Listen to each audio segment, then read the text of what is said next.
Have you heard the latest news about Tesla in India? The electric vehicle titan has taken a monumental step towards launching in the vibrant country of India. Tesla has registered a company in Bengaluru, a bustling city known as the Silicon Valley of India. This move is a significant stride in India's push for electric vehicles to reduce oil dependence and pollution. The Indian unit, christened Tesla Motors India and Energy Private Limited, was officially incorporated on the 8th of January 2024.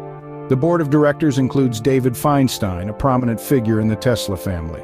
India's efforts to promote electric vehicles have faced challenges, primarily due to a lack of manufacturing investment and infrastructure. However, Tesla's entrance into the market could be the catalyst needed to spark significant changes in the landscape. India has plans to offer incentives to companies that establish advanced battery manufacturing facilities. This move is aimed at boosting investment in the sector, and Tesla's presence could significantly aid in achieving this goal.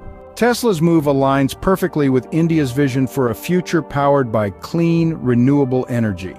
It's a win-win situation, as Tesla gets to tap into a vast new market, while India gets to make significant progress in its journey towards sustainability.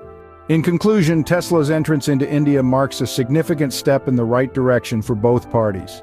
Tesla gets to expand its global footprint, while India gets to further its commitment to sustainability and renewable energy. Stay tuned for more exciting updates in this unfolding story of innovation and progress.